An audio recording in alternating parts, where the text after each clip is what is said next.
Thank you so much for joining us here on CMajor Before The Show.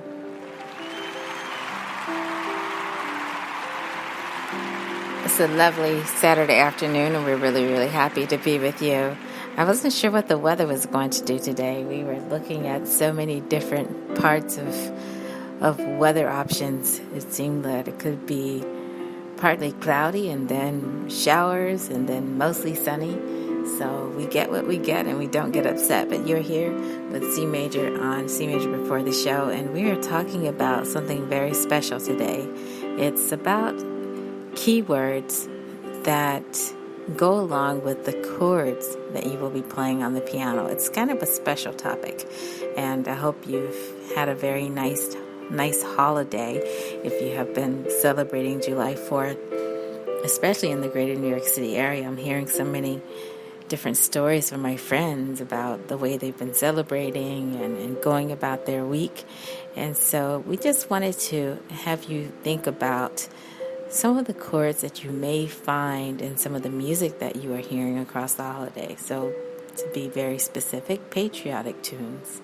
And in the case of anthems and Oh Say Can You See, I'm almost hesitating to talk about this topic, but I thought it could bring something to the table, at least for those who come across these types of songs in their music learning. So if you have a piano method, for instance, that you're using, or if you're learning to play by chords and by ear, you might just come across patriotic songs. It seems to me that some teachers use patriotic tunes and folk tunes because they find it easy to use for beginning students.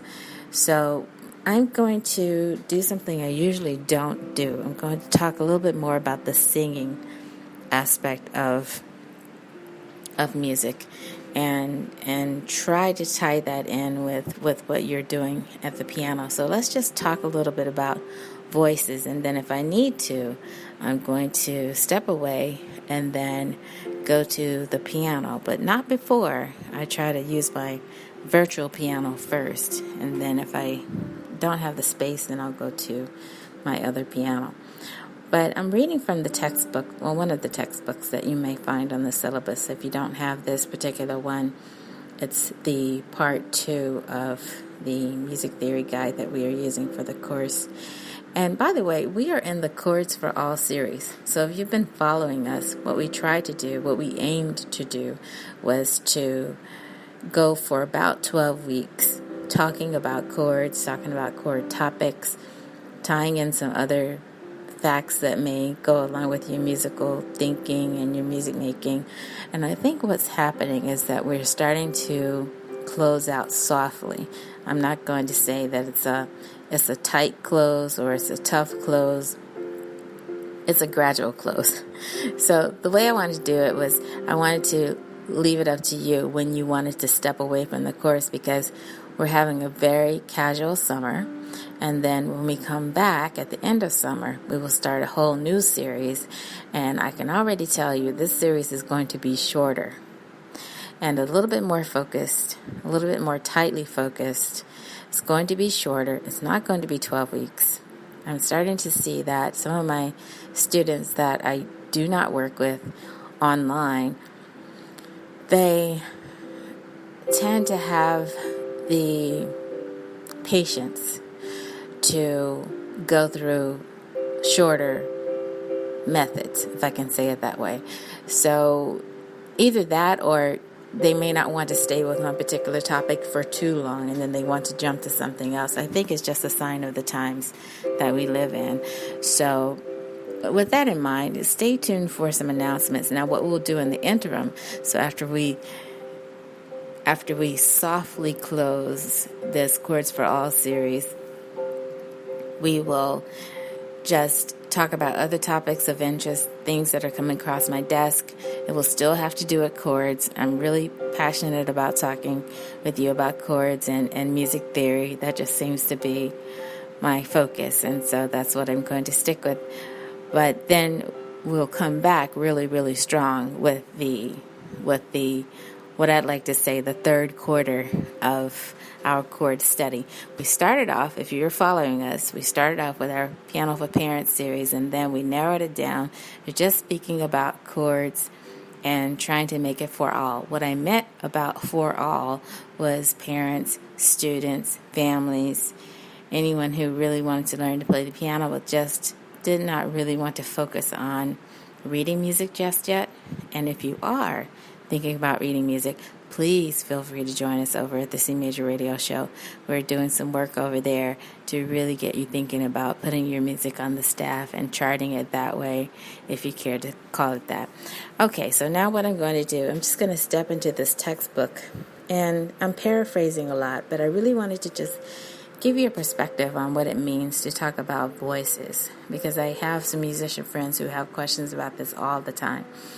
And so just imagine that you are thinking about color, you are thinking about dynamics, you are thinking about the musical effect that you can create with the voice, and then put the chords with that. And I'll never forget this topic that I had a discussion with, and it was with someone who was a professional singer, and was just saying how this person was saying how they really, really, really depend on the keyboard player to play the right chord so that they feel inspired to sing. And that was just such an eye-opener for me. I had never thought about it that way. And then I challenged that person to know exactly what those chords were. I said, well, you really owe it to yourself to know what those chords are. So what would you choose with certain keywords as you're singing them? So in the case of an anthem, Oh Say Can You See, and you know where the chords are falling, what do you want to be played underneath you when you're playing that? And there's so many versions, so many arrangements that can go along with that. And then the real meaning of the tune, if it is in the case of an anthem that used to be a poem, for instance, and then music was put with that. Was the music the right thing, the way that it sounded, or should it be changed? I'm very interested in changes, as you know. How many times will you change your chords, and why? And which keys will you choose? Which we don't really talk about key signatures here. But let's go with the voices here. So if you're thinking about musicians, and you're thinking about singers, and you're thinking about instrumentalists, and you're thinking about what applies to particular instruments, just think about piano and voice, and think about the sounds that will be produced, the color that will come out, the tone quality of the instrument versus the tone quality of the singer. Certain voices may require a different type of chord to be played when they sing certain words. I don't really know. Well, let me just say it this way. I have experience with choral singing and choirs and all of that, but I don't really know what it feels like to be a singer, if I can say it that way. Someone that is just a vocalist that sings as a soloist. How do you want your music to be colored when you are singing? It's such an interesting topic. But I can say this, I think it's crucial to the total musical effect. So I do agree with that. So let's think again in terms of chords, and then I'm going to give you some examples of the same anthem, or the same part of the anthem, in two different key signatures, using two different types of chord approaches. Remember, we talked about split bass chords, so you're going to hear me say that today. You also will hear me talk in terms of seventh chords. You'll hear me talk in terms of minor chords, and then in another version, I don't say anything about minor chords at all. I say something about seventh chords, but for the most part, you're playing just basic triads. It really seems like it's more of a 1 and 4, and not even a 5, really. It's just a 1 and a 4. You're just going back and forth between 1 and 4, basically. So that's going to be interesting. So just bear with me today. And so let's think again in terms of the voices. So see us later of the CMajor radio show because we will talk about the notation, and I will talk a little bit about the parts of the singers. So that's going to be really, really interesting. You don't want to miss that, because I will also have in front of me a book that I have been able to use over the years whenever I needed to play certain anthems. So that just comes from personal experience. But I think there are special problems when it comes to playing chords for certain voices. I really think so. I think that you have to consider the pitch of the person. You have to consider the timbre, timbre, the timbre. We say timbre, not timbre. Timbre of the person's voice. In other words, the tone quality, the tone color. Is the person a soprano? Is the person an alto? Is the person a tenor? Is the person a bass? And then, of course, if you're playing for a choir or if you're playing along with a larger group, such as an orchestra, what's going to sound better to play chords for that particular anthem? So many things to think about. But as it applies to the piano, you have control over that. You have more control over that than, say, if you were playing a different instrument where you couldn't play chords at all. It was just a monophonic instrument. So just keep that in mind. Keep that in mind. I think that if you are a trained singer, then you will know what to do. If a person plays a chord that you don't necessarily respond to vocally, then you'll know how to dance around that, because you'll be able to manage more notes above or below what they're doing, and to color what's not being colored in the way that you want to color your sound. But I wonder what happens in the case of somebody who's untrained, who's singing. So your average, everyday person that's singing the anthem, what they know what to do. And how would their range be? What they know what to do in terms of range. I think that's the difference between what they call trained voices and untrained voices. And you know how it is. If you look at YouTube, if you look at some of the videos of people attempting to sing an anthem, and they start out with the wrong note or the wrong key, meaning the key was too high for them to start, and then they ended up being in an octave range that they couldn't reach when they got to the highest part of the song. You know, how high does the song go? So we're going to talk a little bit about that too. And so that's just food for thought. Really keep that in mind, and then bring those thoughts with you over to the CMajor radio show, which will be following this show immediately. And we're not going to spend too much time with you today. We're just going to touch on things briefly and then keep it moving, because we're having a casual summer. I'm not doing a whole lot of shout-outs. I want to do more polling with you, but I'm not even really doing a whole lot of that right now. I'm just in my head thinking, okay, what questions should I be asking? Because at this point, everything is anecdotal. Nothing really is that deeply into research just yet. But we want to continue to gather, some information that will make the show a little bit more informative for you, so that you know what types of things you're responding to, and what the responses are, and what the thoughts are about the topics that we talk about as we keep going with our chords theme. So thank you for being here with me here on CMajor Before the Show.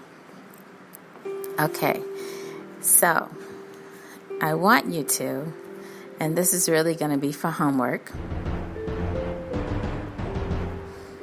to start taking a look at some of the anthems. Now, in the promo for the show, we did mention, I think it was America the Beautiful, and maybe My Country 'Tis of Thee, Oh Say Can You See. I think we mentioned those three. But just start to take a look at some of the patriotic songs that you like, and to see what the chords are doing, because you have access to that online. It's just a simple Google search. We did it right before we came on to today's podcast, just to see how easy it was to search something. So already I found something in the key of G that I wanted to share with you, and in the key of B flat. And then what I'm going to do, I'm not going to talk about chords at all. I'm just going to go over the sound that I find in my special book that I've used to accompany choirs and congregations. And I really want to hear what you have to say about it. You know, what do you think? What are your thoughts when you hear this? Okay, so let me turn to that page. Let me get that page ready. And I did choose one part of the song in particular because I was so interested in this part of the song. You know, it's the part of the song where a lot of people get to, and then if they haven't started out in the right octave range, when they get to this point, they find out, oh, I may have started too high. And I don't think that usually happens with anybody that has perfect pitch, by the way. But let's say in the key of B flat. So if your range is from B flat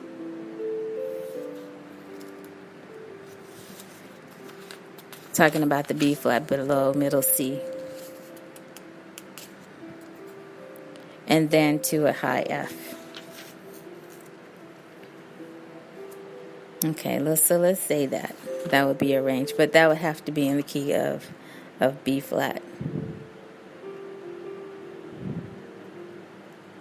And then in the key of A flat, in that case, then your range would be, the lowest point would be the A flat below middle C, and then it would be to a high E flat. Let me see if that's true. So the part I wanted to go to, the words, would be rockets, bursting, proof, and night. Those are the key words I'm interested in.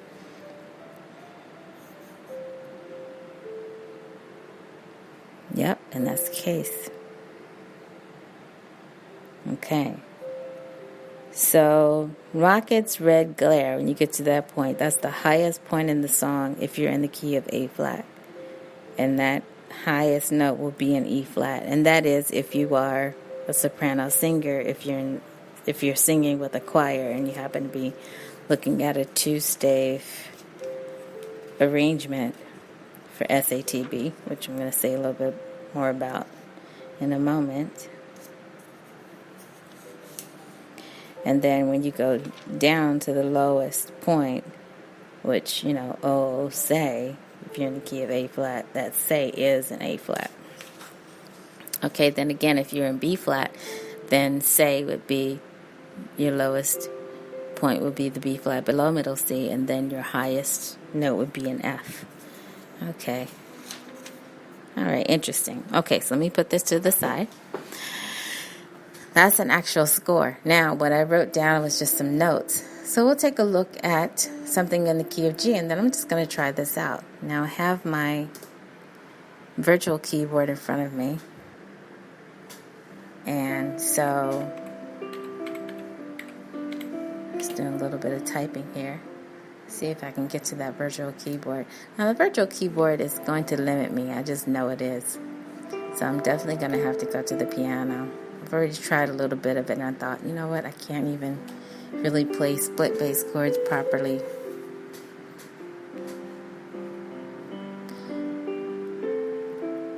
And so I'm taking a look now. So imagine you're at the word rockets. So we're at that point in the song where you're singing rockets, red glare. Okay, so rockets. In the case of this particular arrangement, it was called a patriotic version of this. of this tune. So rockets would be A over E. And then when you get to bursting, you're playing a B flat minor 7th over E. And then gave proof, F sharp minor. And then through the night, that word night is C sharp minor 7. Interesting, right? So even if I try to, let me just lower my music here for a second. Even if I try to play this on my virtual instrument, and you all know how I like to do musical typing, just for the fun of it. So let me just stop the music abruptly, and then go to my little musical typing. Okay, so here I am. I'm going to find an A chord. I hope you can hear that okay. By the way, it is summertime, so if you hear some air in the background, it's because we're trying to keep cool here. Okay, that is an A chord, not to be annoying. But if I'm playing an A chord, and then I want to split away from an A bass and then play an E, then you'll hear this. Oh, sorry, that's an E letter on the keyboard. An E on the computer keyboard is actually a D. Okay, so that was A over E, but that was in the key of G. So rockets, would you feel comfortable playing a split bass chord on the words rockets? Or would you use something else? What would you substitute that with? Okay, now let's go to the key of B flat and hear what rockets sound like. And I know you're going to be really surprised when I play for my score what they did on rockets, and it's in a totally different key. So we'll deal with that in a second, but let's just look here for rockets. Now, what's interesting about this version, they have it in the key of B flat. They didn't do anything special for rockets. They just held down, in this arrangement, they just held down a B flat. So really you're on the 1, if you want to think about it that way for study purposes. So, and I don't mean 1 in terms of the count 1, I mean 1 in terms of the 1 chord. So let's see. Okay, so imagine. Okay, so again, I'm not a soloist, so I'm not going to even sing this. I don't want it to get into the singing factor. But gallantly streaming and the rocket's red glare, and that continues. And then it only changes when you say bursting, and then you're going to go to an F chord, which is, let's go here. But here's the thing, burst is broken up into an F chord going back to a B flat chord. So basically you're going B flat, C, D, E flat, F, B flat, C, D, E flat, F. Okay, so 1, 5, 1. I think I said 1, 4, 1 before. Okay, so 1, 5, 1. I didn't totally write out the analysis, so I'm just looking at letters right now. So B flat to F, and then a 5-7 chord. So basically tonic to dominant 7 chord, or dominant 7 chord, and then back to tonic, dominant 7, tonic, dominant, and then you end on the dominant for night. Interesting, right? Okay. But it looks like in this other version, key of G, they tried to do something totally different. Totally different. And by the way, we already have some inspiration for what we may talk about on next week's topic. Again, I just kind of, in the times that we live in, everything is just so sensitive. I really just, try to be very careful about any political topics or things that may upset others when I'm talking here on the podcast. But I'm really dealing with everything from a musical standpoint, not trying to be a historian, not trying to be a politician, none of those things. I have friends that do that. They do it very well, and mentors, people that I look up to that have written many books, and they know exactly what they're talking about when they're talking about history and so forth. But I'm really just more interested in what happens tonally, what happens musically.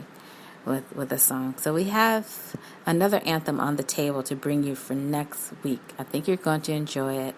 So I will definitely aim to get my promo in earlier. We did a little bit better this week by getting the promo out a little bit earlier. And so we're going to aim to have it out even earlier for next week's podcast. So I hope you can join me for that. Very excited about this, actually, because I think you'll find it interesting. I haven't heard many versions of this particular anthem either. And so I'm going to be listening across the week to see how many versions I can come across. I'm going to try to listen to up to 10. So if you care to, that can also be additional for your homework assignment.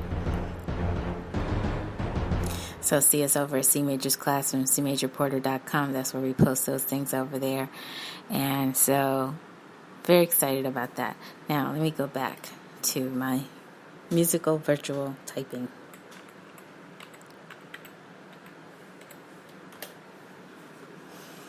Okay. So we were in the key of B flat, and we were just going back and forth, 1 5 1 5 1 5 7. And then we were looking at this other version, but it seems that they're more interested in going a little bit. They're going in a different direction in terms of color. Let's say it that way. And I don't know if this was because, it was a chord chart. I don't know if this was because there were other instruments involved. They wanted to do it this way, or if it was just the version of the song, if it had to do more with the singers. And then the one that's in the key of B flat seems so simplified to me for these words. So here, just bear with me. If you have your notes and you want to add to your notes, in the key of G, you have split bass chords over rockets, bursting, and then proof, you have a minor chord, and then you have a minor 7 chord. We see nothing like that in the key of B flat. Everything is kept major and nothing is done that much in terms of color. And how do you feel about that? Do you think that brings more excitement to the song? If you were playing chords to the Star Spangled Banner and you were in a particular key, how would you color those chords? Well, how would you use chords to color those keywords when you got to those words? Would it make a difference to you? What all you really care about is if it sounded more tonal or if it sounded something else. And that's the other thing. I have experience with composers who will use, I won't say atonal harmonies, but they use other interesting harmonies altogether. Maybe something a little bit more along the lines of chordal harmonies or something else, just to pique the ear of the listener. And they write for everything. Voices, other instruments, orchestras, you name it. So I think sometimes the challenge of 20th and 21st century composers is to bring something new to the table. But see what you can find. That's part of your homework. And make it kind of a fun adventure, something that you really are interested in taking a look at. Okay, so I don't think I can do what I need to do here on this musical typing approach. So let's go to a different area. What I want to do now is just turn on some music. So when we come back to this area, you'll hear some music playing, and then we'll just close out the show. It's very, very quick today. And by the way, we are thinking about going longer, like way longer. I'll say more about that in an upcoming podcast, but we have an offer on the table, and I'm thinking about maybe taking the show a little bit longer so I can spend more time with you. But I want to make sure if I do that, that is something that really helps you. That it's not just about me and my ego and my persona and all of that. It's just, I really have something to bring to the table that I think will help you as you are learning to play the piano by chords. And that's it. And so what we hope to do is also add a little bit more research in that. So maybe if we do that, not to run too long. I'll see. I'm thinking about it. Okay, let's get our music started. And then we're going to go to our piano and then see what we can do. So let me just not do such an abrupt start to the music. And turn it up. Okay, so you're hearing music in the background. Okay, so let's go to our other area. I'm taking a couple of things with me. And then when we come back down, I'm just going to say a little bit more about voices that you will find in the score. And that's to really tell you what's going to be coming up on the CMajor radio show, because we like to write down music over there and give you a sense of what you will see when you're looking at a music score, or what you can try to write down for yourself. So excited again, because I also have students that are looking to do just that. They are looking to get into their manuscript books and write some music as they're traveling, during their summer travel with their families. And then when they return, sing if they can write something that really inspires them. And that's it. So,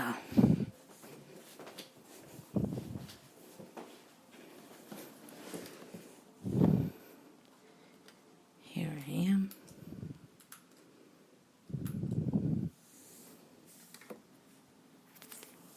At the piano. Okay, so, I was listening to last week's broadcast a little bit, and I'm thinking that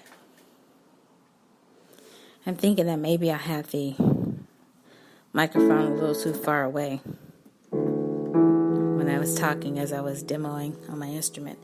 So let me just put it in a different place.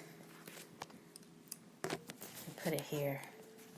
Let's see, hopefully you can hear me a little bit better. Okay, so what I'm going to do now is play what Rocket sounds like in terms of chords. A over E in the key of G. So Rocket's red glare. So put on your listening ears, use your imagination. Rocket's red glare, and then bursting is going to be a B flat minor 7 over E. Bursting in air. Okay? Then gave proof. This is going to be really interesting. So, proof. So, do you like proof better as a minor chord? And then night is going to be, let's see, instead of this one, okay, night is that. It's colored with a C sharp minor 7 chord.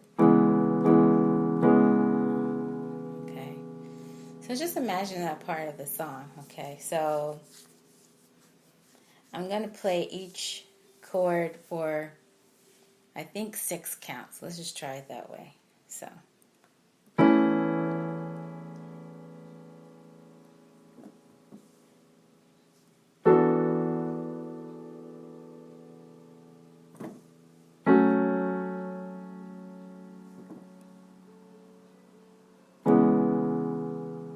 Okay, that one I kind of lapsed on a little bit because I realized I probably should play the F sharp minor chord for 3 counts and then the C sharp minor 7 chord for 3 counts. So basically A over E for 6 counts. So you can hear what Rockets and the rest of the lyrics sounds like coming after that. And then bursting, B minor 7 over E for 6 counts. And then F sharp minor for 3, and then C sharp minor 7 for 3. So let's see if I can do it again. I'll try to do it slowly so that you really get the effect of it. Okay. All right. And again, I am not really focusing on voicing the chords. I'm just focusing on playing the chords basically in root position. And then there are other sources for voicing that you can use that I'm sure would make the chords sound a lot better than the way that I'm presenting them now. But it's just the bare bones, just so you can get a sense of it. Okay. And then just thinking about how these particular chords will color these words. Maybe the voicing, and I'm sure the voicing will have some impact on that, how you voice the chord, if you're leaving certain things out, your positioning, things like that. Okay, so let's try it again. Okay, so.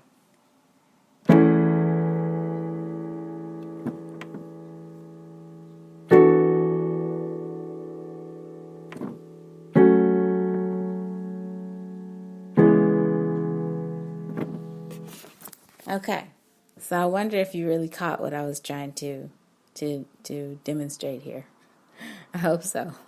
And that's without singing it.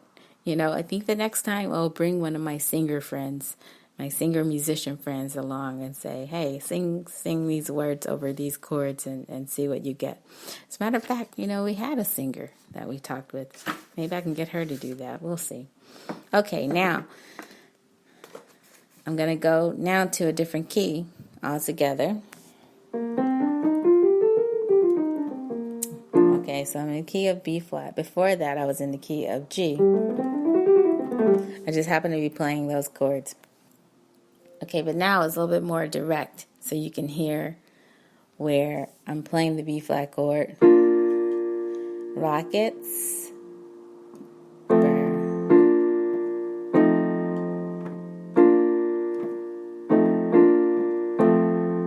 Okay, so this definitely has a lot more movement to it. So it's not just really trying to color certain words, it's trying to color all of the words by just using a tonic dominant approach, really. That's what it is. Okay, so if I play my B flat chord, it's really not just for rockets. It's gallantly streaming and the rocket's red glare, the bums bursting in air gave proof through the night. Okay, do you like that? That's the thing. So to me, that sounds like something you would play for just a very simple presentation of the anthem. You're not playing for a crowd that would necessarily appreciate a little bit more color. They just want the bare bones. Just give us the anthem. Let us sing it from start to finish, and let's be done with it. And, so we can move to other things in the program and not think of it as this is a concert. That's what I mean by that. So, of course, they have respect for the anthem, but it's just they want to keep things moving, and they want just the simplified version of that. Okay, now, let's go to another score. Well, let's go to our first score, because what we were doing before that was just taking a look at not even a score, just the chord changes. Just chords from a chart or two. Okay, so let me turn to... And what I like about this score is that it does show you how the voices are split. So we'll say a little bit more about that, because SATB is a topic that I like to talk with some of my advanced students. Okay, so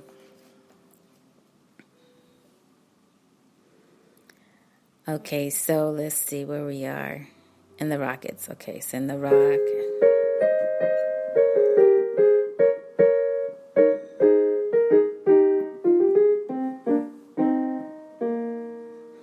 Okay. Let me do the left hand.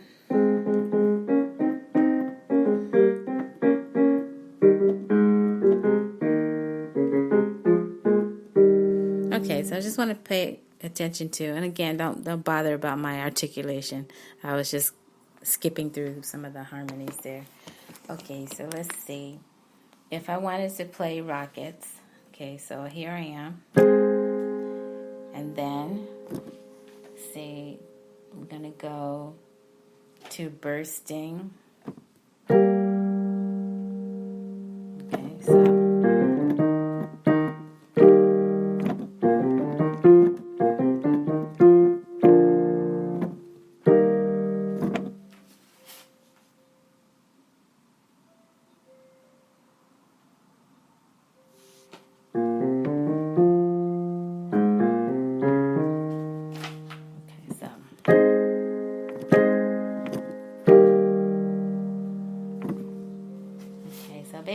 went from 1 to 5. And then let's see what proof. Okay, same thing, proof through the night. Okay, so they're basically consistent. They're not even playing them. Let's see. If proof was more of a, let's see. No, it's just 1-5, really. Okay, so it's definitely tonic dominant and tonic and dominant. So let me just see if I can play the whole thing. See.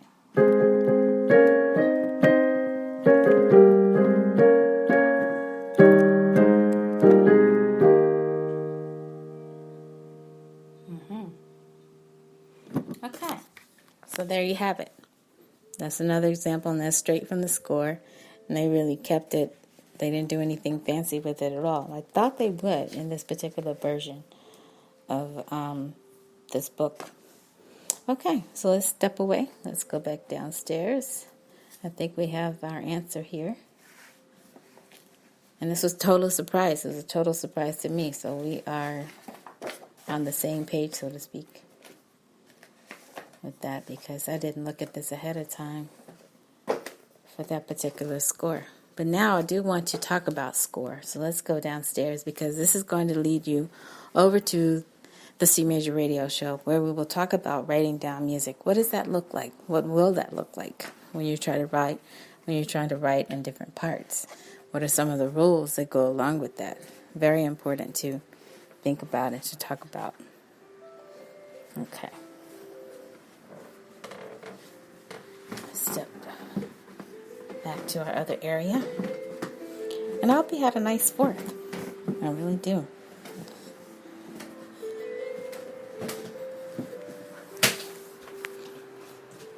A lot of my friends were talking about what they were going to be doing with their pools and making sure they stay cooled off and so forth.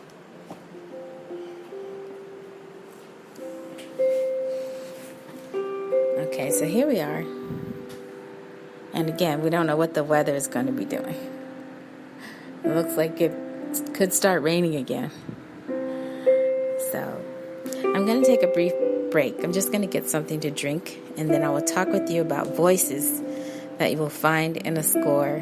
Also keeping in mind the chords that go along with those voices. Okay, so back in a moment. You're listening to C Major Before the Show.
And you are here on CMajor Before The Show. I'm your host, CMajor Porter. Thank you so much for joining us here on this Saturday afternoon.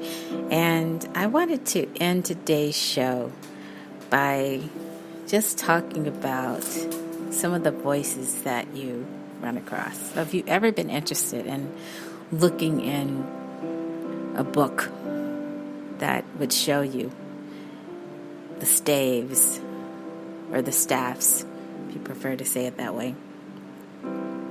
So it just says that if you look at 4 voices on 2 staffs, and then you see the soprano and the alto parts on the upper staff and the treble clef, and then the tenor and the bass parts with the lower on the lower staff and the bass clef, then that's what you see mostly in hymn tunes. In the case of the national anthem that I was playing, is written out as a hymn tune would be written out. But I do know from looking at other scores by composers, they may choose to write it differently altogether. And so it's really convenient when the voices change notes together, and that has a lot to do with the harmony as well. I would say study these if you can.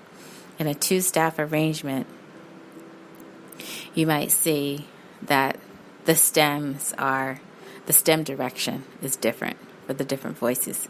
So you should see that the stems of the soprano and the tenor notes will be facing up or going up, and those of the alto and the bass will be going down.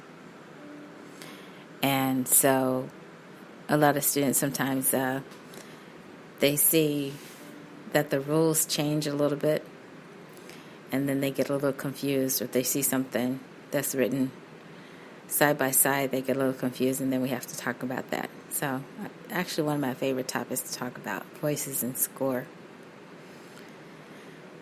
And then, of course, you have to talk about time values. So just take a look if you can. I won't say it's homework, but it's light homework if you care to. Because over at the CMajor Radio Show, we don't really give homework. We just suggest that you might take a look at some things in your spare time. But we're just really encouraging you to think in terms of notation because you can. You can. Not because you necessarily should, but you can. Why not? So when you have something where the music shows that each voice is written on its own separate staff. Okay, so that was in the case of Easter. I don't know if I shared a picture of that score with you, but when I attended a service in New York, that's how it was written out. It was nice to see that actually. They printed it that way in the program. And so everyone was singing. It was great. You could follow your part very clearly. But you call that an open score. So if you have it compressed so that you see 2 staffs, then we call that a short score. But either way, it's really intended for the vocals. And then in the case of one student I was working with, that's a university student, she was supposed to be able to train herself to play in either score. So it doesn't matter if it's open score or short score, she should be able to play the part on the piano. So imagine that if you've never thought about doing something like that. But it was a nice challenge for her, and she became very, very good at doing it. So just keep in mind, all choirs, sometimes choruses, mostly consist of something, a soprano, an alto, a tenor, or bass part. And it's always surprising to me, if you listen to opera, or if you've taken part in opera theater, and then you hear some of the opera choruses that are all sung in unison. In the case of, certain operas, that's always surprising to me. You really hope to hear some harmony, but then you don't. But I would say the most common arrangement for chorus would be something called SATB. And if you never knew what that stood for, it stands for soprano, alto, tenor. Soprano, alto, tenor, bass. And then I had a student that was arguing with me about what they use. And his learning environment. Let me say it that way. I don't want to name a particular school, but I just tried to open his mind to other ways to see the music. You can have a score where there are no sopranos, and in that case, you would have just an ATB. Or you could have a situation where there are no basses, which I think was in the case of that particular student. So he just said, oh, there's SAB. Oh, no, SAB for him. Okay, so if you have no basses, you would see SAT. So soprano, alto, tenor. I think in his case, they were using only SAB, and he was singing one of the bass parts. So you use what you use and you have what you have, and then you can divide the parts. But either way, they're all supposed to be written so that you hear the harmony, you hear where the changes are, you hear what's going on with each voice and how everything is colored and how everything is moving. So if that's something that's exciting to you, please join us a little bit later, actually following this podcast episode, over at the CMajor Radio Show. We will be brief over there as well, and actually run a little bit longer than I thought I would over here today. But it's just, I get carried away sometimes, and I really think, oh, I should be talking about this too. Okay, thank you so much for being here. It's been a great pleasure to be with you on this Saturday afternoon, July 6th, I believe it is, on CMajor Before The Show. Join us next week because we are going to be talking about a very special anthem. You don't want to miss it. And bring all of your questions to the table if you have questions. And whatever you do, have fun. Try to get out, make some music. There, I just saw this. I'm so excited. Saw this event that's coming to an area that they've never come to before, and it's going to make it so convenient for so many people to hear the type of music making that they do. So very excited about that.